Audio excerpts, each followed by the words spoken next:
operations of Chandrayaan-3, wherein the lander module will be making a safe and soft landing on the surface of the moon. These display screens show the countdown to the power descent start as well as the path that will be followed by the lander module. We are 18 minutes away from the commencement of power descent. India is at the brink of creating history as we all await with bated breath to witness the landing on Moon's south polar region.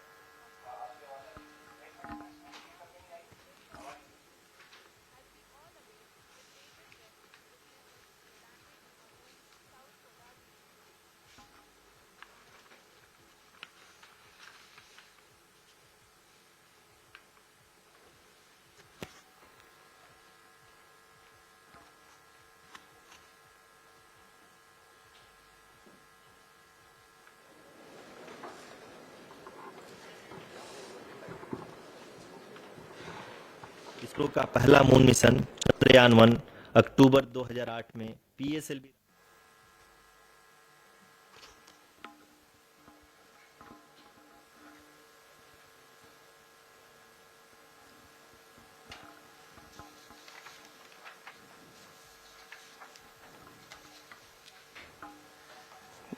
धन्यवाद आरुषि। अगर मैं सही मायने में कहूं तो अंतरिक्ष का कोई भी मिशन हो और चाहे किसी भी देश के द्वारा संचालित किया जा रहा हो, इसरो मिशन के निश्चितता और अनिश्चितता के बीच बहुत ही महीन अंतर होता है, जिससे कि एक मिशन सफल या असफल होता है। लेकिन ना हम थके ना हम हारे। हमने पिछली कमियों को सुधारते हुए आज पूरी तरह से आश्वस्त किया है कि लैंडर मॉड्यूल निश्चित तौर पे चंद्रमा के सतह पर सेफ और सॉफ्ट लैंडिंग करेगा। सभी दर्शकों के जानकारी के लिए अब हम इसरो के अब तक के सभी लूनर मिशंस को संक्षिप्त विवरण प्रस्तुत करेंगे। जी हाँ, इसरो का पहला मून मिशन चंद्रयान-1 अक्टूबर 2008 में पीएसएलवी रॉकेट के द्वारा सफलतापूर्वक प्रक्षेपित किया गया था। चंद्रयान-1 ने चंद्रमा के सतह पर पानी की खोज करके पहले ही इतिहास रच चुका है। यही कारण है कि आजकल विश्व के तमाम अंतरिक्ष वैज्ञानिक और स्पेस एजेंसियां चंद्रमा को और करीब से जानने के लिए उत्सुक दिख रही हैं। अगर हम बात करें चंद्रयान-2 की, जो इसरो का दूसरा मिशन है, जुलाई 2019 में इसरो के सबसे ताकतवर रॉकेट LVM-3 द्वारा सफलतापूर्वक प्रक्षेपित किया गया था और आज भी लगभग 4 साल बाद यह चंद्रमा के 100 किलोमीटर के सर्कुलर ऑर्बिट में घूमते हुए बहुत ही उत्तम क्वालिटी का डेटा प्रदान कर रहा है। मिशन के प्रारंभ में इसकी आयु 1 साल निर्धारित की गई थी, परंतु LVM-3 द्वारा बहुत ही सटीक इंजेक्शन और मिशन मैनेजमेंट की वजह से चंद्रयान-2 काफी लंबे समय तक कार्यरत रहेगा। अब तक चंद्रयान-2 चंद्रमा के लगभग सभी भागों का चित्र ले चुका है। इसका एक बहुत ही महत्वपूर्ण पेलोड OHRC यानी कि ऑर्बिटर हाई रेजोल्यूशन कैमरा विश्व का सबसे बेहतरीन कैमरा है, जो कि चंद्रमा के सतह का लगातार पिक्चर भेज रहा है। अब मैं आरुषि जी से निवेदन करूंगा कि वो आप लोगों को इसरो के वर्तमान मिशन चंद्रयान-3 के बारे में बताएं। अभी आपने मिश्रा जी के द्वारा सुना इसरो के अब तक के लूनार मिशंस का विवरण। अब चलते हैं towards Chandrayaan-3, the follow-up mission of Chandrayaan-2, which has been designed to accomplish our mission goals. The primary objective of जी हाँ, ट्रांसलूनर इंजेक्शन किसी भी इंटरप्लेनेटरी मिशन के लिए बहुत ही आवश्यक परंतु कठिन ऑपरेशन होता है। इस सफल मैन्यूवर के बाद चंद्रयान-3 पृथ्वी से दूर निकलकर चंद्रमा के प्रभाव क्षेत्र में एक हाइपरबोलिक ट्रेजेक्टरी के द्वारा पहुंचाया गया। पुनः 5 अगस्त 2023 को लूनर ऑर्बिट इंसर्शन के द्वारा चंद्रयान-3 को 160 किलोमीटर के पेरीलून और 18,000 किलोमीटर के अपोलून के साथ चंद्रमा के इलिप्टिकल ऑर्बिट में स्थापित कर दिया गया। TLI के तरह LOI भी एक बहुत जटिल ऑपरेशन होता है। इसमें हमें यह ध्यान देना आवश्यक होता है कि उपग्रह के वेगमान को एक निश्चित बिंदु से घटाया जा सके, अन्यथा उपग्रह चंद्रमा के प्रभाव क्षेत्र से बाहर निकल जाएगा। LOI के सफलतापूर्वक परिचालन के बाद चंद्रयान 3 की कक्षा को 4 बार और परिवर्तित किया गया। इस दौरान चंद्रमा की अधिकतम ऊंचाई को घटाकर 160 किलोमीटर कर दिया गया। इस पूरी प्रक्रिया में propulsion मॉड्यूल का लगभग 755 किलोग्राम ईंधन का उपयोग हुआ और चंद्रयान 3 के वेग मान को लगभग 850 मीटर प्रति सेकंड कम कर दिया गया। लैंडर मॉड्यूल को लगभग 150 किलोमीटर के सर्कुलर ऑर्बिट में स्थापित करने के बाद 17 अगस्त 2023 को propulsion मॉड्यूल से अलग कर दिया गया। पुनः लैंडर मॉडल के ऑर्बिट को 2 डीबूस्ट मैन्यूवर्स के द्वारा 150 किलोमीटर के सर्कुलर ऑर्बिट से घटाकर 25 गुणे 130 किलोमीटर के एलिप्टिकल ऑर्बिट में स्थापित कर दिया गया। इस दौरान यह भी सुनिश्चित कर दिया गया कि 800 न्यूटन के चारों थ्रोटल थ्रस्टर्स पावर डिसेंट के समय किसी भी चुनौती का सामना कर सकें। लैंडर मॉड्यूल इस ऑर्बिट में 4 दिन तक चंद्रमा की परिक्रमा करता रहा ताकि इसके सभी सब सिस्टम को पावर डिसेंट से पहले कार्यात्मक रूप से वेरीफाई और वैलिडेट किया जा सके। इस दौरान चंद्रयान 2 और लैंडर मॉड्यूल की आपस में बातचीत भी हो चुकी है और संक्षेप में अब तक की यात्रा की बात करें तो लैंडर मॉड्यूल अब तक 21 बार पृथ्वी के और लगभग 120 बार चंद्रमा का चक्कर लगा चुका है और इस पूरी यात्रा में लगभग 55 लाख किलोमीटर की यात्रा भी पूरी कर चुका है। अब तक के इस पूरे अभियान में यह भी सुनिश्चित किया गया कि सारे ऑर्बिट मैन्यूवर्स इस प्रकार किए जाएं कि लैंडिंग साइट पावर डिसेंट की शुरुआत से ही लैंडर के ऑर्बिटल प्लेन में बना रहे।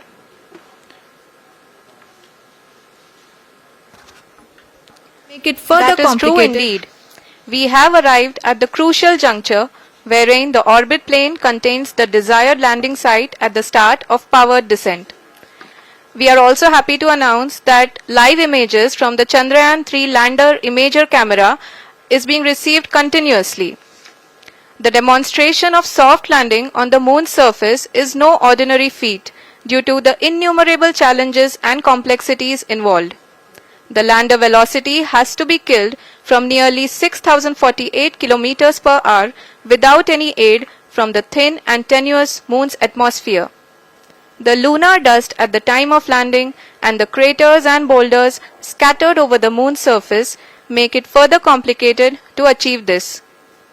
The new and improved Chandrayaan 3 design has been built after envisaging all the scenarios which the lander module can encounter. With several software improvements, provision for full-level redundancies, a plethora of special tests, namely the integrated hot test, integrated cold test, and lander leg drop tests were carried out for the lander module. The success of these tests has provided great confidence in the performance of all the onboard sensors, propulsion system, and associated guidance, control, and navigation algorithms. The key findings during the tests have enabled to improve the overall system performance. The largely unexplored south pole of the moon has been chosen as the intended landing site since there is a possibility of finding ice and other minerals which would be vital resources for future explorers. Apart from continuing investigations pioneered by Chandrayaan 1 and Chandrayaan 2, the Chandrayaan 3 mission will also provide invaluable data to the science community around the world. Let us give our viewers a glimpse on the configuration of Chandrayaan 3 mission.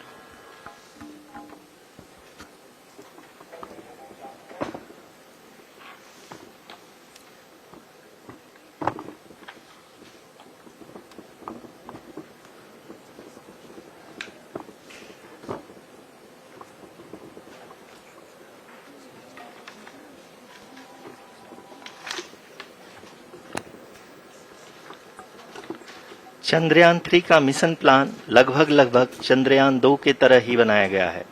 यहाँ यह भी सुनिश्चित किया गया है कि चंद्रयान 3 को rocket से अलग होने से लेकर के चंद्रमा के निकटतम कक्षा में स्थापित होने तक सारी गतिविधियां चंद्रयान 2 के तरह ही हों। और अब हम यह कह सकते हैं कि यह प्लान पूरी तरह से 100% सफल रहा। हालांकि लैंडर मॉड्यूल के सेंसर्स और प्रोपल्शन सिस्टम को इस तरह से मजबूत किया गया है कि लैंडर पावर डिसेंट के समय किसी भी आपदा से बाहर आकर के मिशन के मुख्य उद्देश्य को पूरा कर सके। इस क्रम में लैंडर के मुख्य सेंसर्स कारा, लासा, LHBC, LDV और LHDAC का कार्यात्मक परीक्षण भी किया जा चुका है। LDV जो कि पूर्णतः स्वदेशी तकनीकी से बनाया गया एक नया सेंसर है, इसका मुख्य कार्य लैंडर के वेलोसिटी को तीनों अक्षों में कंप्यूट करना है। पावर डिसेंट के दौरान लैंडर के सटीक पोजीशन और वेलोसिटी का ज्ञान होना बहुत ही आवश्यक है। लिराप यानी laser inertial referencing and accelerometer package इस कार्य को पावर डिसेंट के दौरान बखूबी निभाएगा। ट्रैजेक्टरी जनरेशन जो कि चंद्रयान 3 मिशन के लिए बहुत ही अहम है, क्योंकि हर ऑर्बिट मैन्यूवर के बाद यह सुनिश्चित किया जाता है कि लैंडर की मिशन ऑब्जेक्टिव को ना बदले। इस क्रम में मैं यह भी आपको बता दूं कि ऑर्बिट डिटर्मिनेशन जो कि उपग्रह के पोजीशन और वेलोसिटी को बहुत ही एक्यूरेटली बताता है, एक बहुत ही कठिन और जटिल कंप्यूटेशन और एस्टिमेशन होता है। यहाँ यह भी जानना महत्वपूर्ण है कि चंद्रयान 2 का OHRC पेलोड अब तक काफी ऊंचे स्तर का डैम प्रदान किया है, जिसके फलस्वरूप लैंडिंग साइट की सीमा को बढ़ाकर 4 × 2.4 किलोमीटर कर दिया गया है, जो कि पावर डिसेंट के दौरान सॉफ्ट लैंडिंग कराने में काफी सहायक सिद्ध होगा। Apart from the sensors, Chandrayaan 3 is equipped with a suite of sophisticated payload instruments. While Chandrayaan 1 and Chandrayaan 2 orbiter have provided abundant remote sensing data of Moon, equally important are the on-site localized measurements that provide ground truths. Lander and rover have payloads which are completely new and will perform in situ analysis of lunar surface. The two spectroscopes on rover, APXS and LIBS, will actively measure the surface elemental abundances at the landing location and surrounding area. The lander carries a seismometer ILSA that can sense impact events and lunar quakes. The thermal probe CHAST will measure the temperature profile and thermal conductivity of Moon's regolith. The Rambha payload will carry out lunar ionosphere studies, while the laser retroreflector array shall be a passive location indicator for future spacecraft equipped with laser altimeter. The propulsion module has not been left behind, and an experimental shape payload has been added to it as a value addition. It will help in understanding the nature and characteristics of water-rich planets and will also aid in the future study of potentially habitable exoplanets. Chandrayaan 3 lander మరికొద్దిసేపట్లో చంద్రుడిపై land కాబోతుంది. శాస్త్రవేత్తలందరూ కూడా చాలా ఆశగా ఎదురు చూస్తున్నారు. తప్పకుండా success అవుతుంది అనే అభిప్రాయంతో ఉన్నారు. మరి ఈ నేపథ్యంలో యావత్ భారతదేశం కూడా ఎంతో ఉత్కంఠగా ఆసక్తిగా ఎదురు చూస్తోంది. ఆ సక్సెస్ఫుల్ క్షణాలు ఎలా ఉండబోతున్నాయా అని అందరూ కూడా ఫీల్ అవ్వాల్సిన పరిస్థితి కాబట్టి సో ఈ నేపథ్యంలో ఇప్పుడు ప్రస్తుతం అయితే ఉస్మానియా యూనివర్సిటీ దగ్గర మా ప్రతినిధి లహరి లైవ్లో సిద్ధంగా ఉన్నారు. మన వాళ్ళు ఏమనుకుంటున్నారు, ఈ చంద్రయాన్ 3కి సంబంధించి ఈ సక్సెస్ని వాళ్ళు ఎలా ఆస్వాదిస్తున్నారు అని దానికి సంబంధించి మన అప్డేట్స్ అందించడానికి లహరి చెప్పండి. యశీల ప్రతిష్టాత్మకంగా చేపట్టినటువంటి ఇస్రో చంద్రయాన్ 3 చంద్రుడి మీద ఎప్పుడు ల్యాండ్ అవుతుందా సాఫ్ట్ ల్యాండింగ్ కోసం కూడా చాలా మంది కూడా ఆసక్తితో ఉత్కంఠగా కూడా ఎదురు చూస్తున్న పరిస్థితి. సో ప్రజెంట్ అయితే ఉస్మానియా యూనివర్సిటీలో ఠాగూర్ ఆడిటోరియం దగ్గర అయితే స్క్రీనింగ్ అనేది ఏర్పాటు చేశారు. అంటే చంద్రయాన్ 3 అనేది చంద్రుడి పైన ల్యాండ్ అయ్యే సిచ్యువేషన్ ని ప్రతి ఒక్కరికి చూపించాలనే ఉద్దేశంతో కూడా ఇక్కడ స్క్రీనింగ్ అనేది ఏర్పాటు చేశారు. ఇక్కడ చూడడానికి కూడా చాలా మంది విద్యార్థులు యువత కూడా చాలా మంది ఇక్కడికి విచ్చేశారు. సో దాని చంద్రయాన్ 3 సక్సెస్ ని చూడడానికి కూడా చాలా మంది ఇక్కడికి విచ్చేసిన సిచ్యువేషన్ అయితే మనకు కనిపిస్తుంది. అసలు చంద్రయాన్ 3 గురించి ఇక్కడ విద్యార్థులు ఏమనుకుంటున్నారు వారి మాటలు తెలుసుకుందాం. మీ పేరేంటి? లావణ్య. సో చంద్రయాన్ 3 అంటే లాస్ట్ టైంలో చంద్రయాన్ 2 ఫెయిల్యూర్ అయింది, లాస్ట్ టైంలో క్రాష్ అయింది. సో ఈసారి ఈ చంద్రయాన్ 3 ఎలా ఉండబోతుంది అనుకుంటున్నారు? ఈ చంద్రయాన్ 3 గురించి మీ ఒపీనియన్ ఏంటి? Undoubtedly, we will be successful at this Chandrayaan 3 launching. We will be the first to launch spacecraft on the moon, south pole of the moon. So there are no doubts at all. We will be successful. I don't have any 0.1% doubt in the failure of Chandrayaan 3. Nearly 1000% sure that our ISRO will be successful. It will be a great moment for every Indian citizen. We will be successful. That's all. Okay. మొత్తానికైతే Chandrayaan three డెఫినెట్లీగా success అవుతుంది. ఎలాగైనా దక్షిణ ధ్రువంలో చంద్రయాన్-3 అనేది success గా అవుతుందని చెప్పేసి చాలా మంది కూడా ఇక్కడ విద్యార్థులు చెప్తున్నారు. సో ఇంకో విద్యార్థితో మాట్లాడతాం. మీ చంద్రయాన్-3 సక్సెస్ అవుతుందా? మీ ఒపీనియన్ ఏంటి? ఒక భారతీయునిగా, ఒక విద్యార్థిగా, ఇస్రో శాస్త్రవేత్తల కృషి ఫలితంగా భారతదేశం ఉన్నటువంటి అందరి నమ్మకాన్ని నిలబెట్టి మరి చంద్రయాన్-3 విజయవంతం అవుతుందని భావిస్తా ఉన్నాం. ఎందుకంటే 41 రోజుల తర్వాత ఈరోజు సేఫ్గా ల్యాండ్ అయ్యి విజయం సాధిస్తామని మేము భావిస్తా ఉన్నాము. ప్రపంచ దేశాలు కూడా ఈరోజు భారతదేశం వైపు చూస్తూ ఉన్నాయి. భారతదేశ జ్ఞానాన్ని, విజ్ఞాని ప్రపంచ దేశాలకు చాటి చెప్పే సమయం వచ్చింది. కాబట్టి ఈరోజు విక్రమ్ ల్యాండర్ సేఫ్గా ల్యాండ్ అయ్యి అక్కడి నుంచి ప్రజ్ఞాన్ మ్యాడులు ఇట్లా మరి బయటకు వచ్చి సేఫ్గా దాన్ని 14 రోజులు రీసెర్చ్ చేసి మరి జ్ఞానాన్ని, విజ్ఞాన ఫలితాలను మరి ప్రపంచ దేశాలతో పాటు భారతదేశానికి అందిస్తామని భావిస్తా ఉన్నాం. కాబట్టి ఏదేమైనా సేఫ్గా ల్యాండ్ అయ్యి మరి భారతదేశం ఒక విజయకేతనం ప్రపంచ చరిత్రలో ఎగరేస్తామని భావిస్తా ఉన్నాం.